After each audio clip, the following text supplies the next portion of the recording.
प्रिय संस्कृत मित्राणि, नमः संस्कृताय। संस्कृत देववाणी गंगा चैनल पर कि शिव संकल्प सूक्त क्या है, थोड़ा सा इस पर हम चर्चा कर लें कि शिव संकल्प सूक्त को कल्याण सूक्त भी कहा जाता है। शिव माने कल्याण होता ही है, शिव माने कल्याण होता ही है। तो शिव संकल्प सूक्त कह लो, चाहे कल्याण सूक्त कह लो।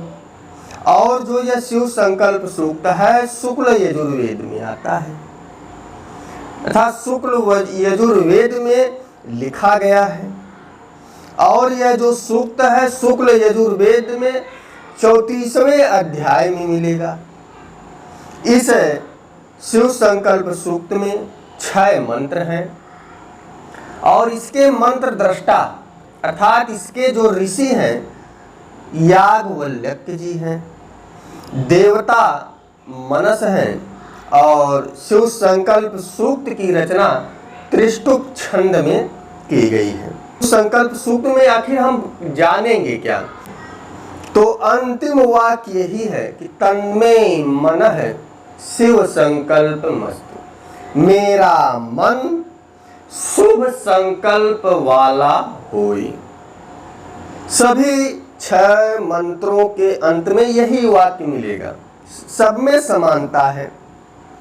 लेकिन जो मनुष्य शरीर में प्रत्येक इंद्री का अपना विशिष्ट महत्व है, परंतु मन का जो महत्व है सर्वोपरि है। माने सभी इंद्रियों में जो हमारा मन रूपी इंद्री है, यह इसका महत्व सर्वोपरि है, क्योंकि मन सभी को नियंत्रित करने वाला होता है, विलक्षण शक्ति से संपन्न है, सर्वाधिक प्रभावशाली है, इसकी गति सर्वत्र है और सभी कर्मेंद्रियां ज्ञानेंद्रियां सुख दुख मन के अधीन है। अर्थात हमारी जितनी कर्मेंद्रियां हैं, ज्ञानेंद्रियां हैं, सुख दुख है, सब मन के अधीन हैं। और स्पष्ट है कि व्यक्ति का अभ्युदय मान व्यक्ति का यदि उत्थान होना है तो मन के शुभ संकल्प होने पर ही निर्भर करता है। यदि व्यक्ति को उत्थान करना है, आगे बढ़ना है, विकास करना है, तो उसका मन एक उच्च संकल्प वाला होगा, तभी वह विकास करेगा। और यही प्रार्थना मंत्र दृष्टा ऋषि याज्ञवल्क्य ने शिव संकल्प सूक्त के माध्यम से यजुर्वेद में की गई है। और यह शुक्ल यजुर्वेद के 34वें अध्याय में पठित है। इसमें 6 मंत्र हैं और हम साहित्य के विद्यार्थी हैं। वैदिक मंत्रों के उच्चारण में यदि कहीं पर कुछ अशुद्धता पाई जाती है, उसके लिए क्षमा प्रार्थी हैं। फिर भी हम शुद्ध पढ़ने का प्रयास करेंगे और इसके अर्थों को भी हम जानेंगे। तो आइए हमारे साथ आप भी वाचन कीजिए और इसके अर्थों को जानते हैं, क्योंकि जो हमारे जीजीआईसी और जीआईसी जो आगामी परीक्षा होने वाली है उसमें सूक्त निर्धारित किए गए हैं, इनसे भी प्रश्न बन सकते हैं। तो आपका समय न लेते हुए आइए हमारे साथ वाचन कीजिए कि यज्जाग्रतो दूरमुदयति दैवं तदुसुप्तस्य तथैवैते दूरंगमं ज्योतिषां ज्योतिरेकं तन्मे मनः शिव संकल्पमस्तु। यहाँ पर बताया गया कि जो जागते हुए पुरुष का मन दूर चला जाता है, जो जागते हुए पुरुष का मन दूर चला जाता है और सोते हुए पुरुष का वैसे ही निकट आ जाता है, जो परमात्मा के साक्षात्कार का प्रधान साधन है। सब मन के विषय में चर्चा हो रही। जब हम जागृत अवस्था में होते तो हमारा मन इधर उधर दौड़ता है और सुषुप्ता अवस्था में हमारे पास चला आता है। जो परमात्मा के साक्षात्कार का प्रधान साधन मन ही हमारा जो है ईश्वर के पास जाएगा। और जो भूत भविष्य वर्तमान सन्निकृष्ट और व्यवहित पदार्थों का एकमात्र ज्ञाता है, तथा जो विषयों का ज्ञान प्राप्त करने वाले स्रोत आदि इंद्रियों का एकमात्र प्रकाशक है, प्रवर्तक है, ऐसा मेरा वह मन कल्याणकारी भगवत संबंधी संकल्प से युक्त होए, तन्मे मनः शिव संकल्प मस्तु। एन कर्माण्य पशो मनीषिणो यज्ञे कृण्वन्तु विदथे सुधीरा, यत्पूर्वं यक्षमन्तः प्रजानां तन्मे मनः शिव संकल्पमस्तु।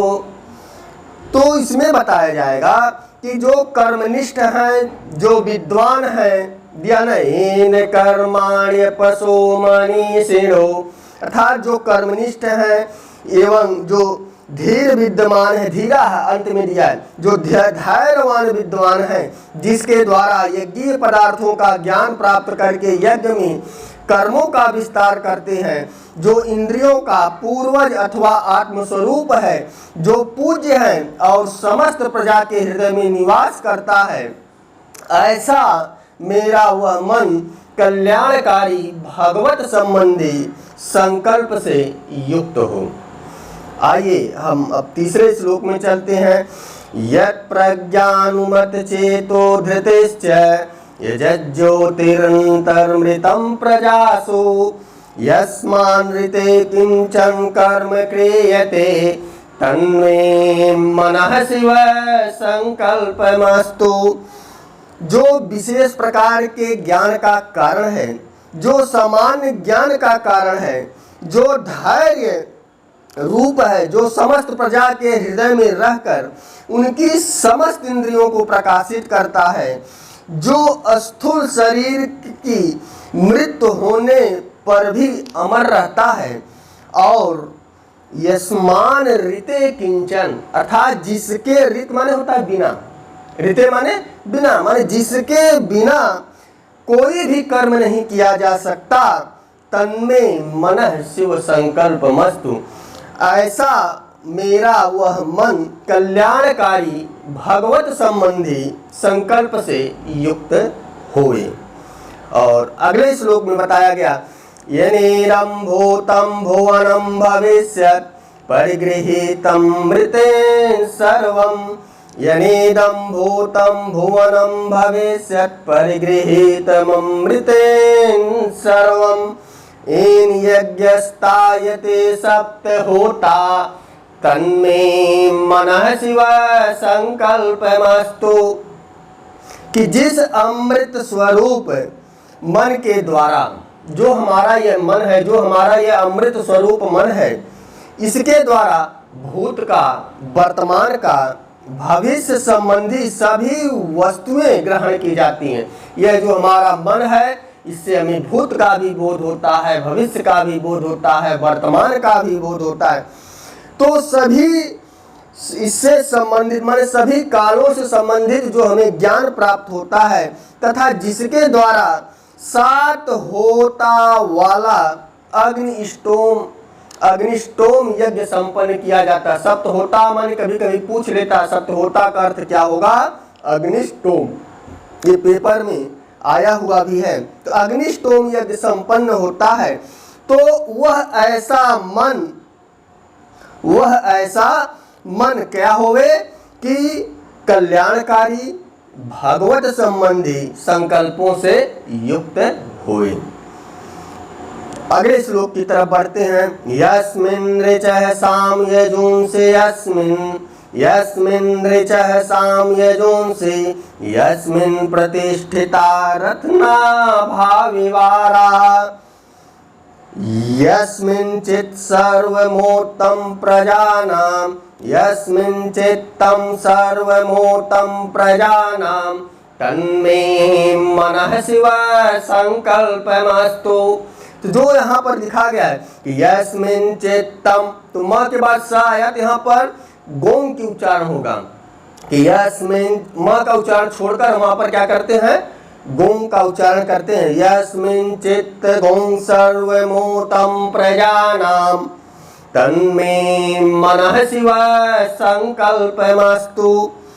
तो बताएगा कि जिस मन में रथ चक्र की नाभि में तीलियों के समान ऋग्वेद सामवेद प्रतिष्ठित है तथा जिसमें यजुर्वेद प्रतिष्ठित है, कहने का तात्पर्य कि यह जो हमारा मन है यह रथ के चक्र की भांति है और वह तीलियों से बंधा हुआ है, अर्थात हमारे मन में ऋग्वेद सामवेद और यजुर्वेद प्रतिष्ठित है, जिसमें प्रजा का सब पदार्थों से संबंध रखने वाला संपूर्ण ज्ञान ओत प्रोत में भरा हुआ है। हमारे मन में सब कुछ भरा हुआ है।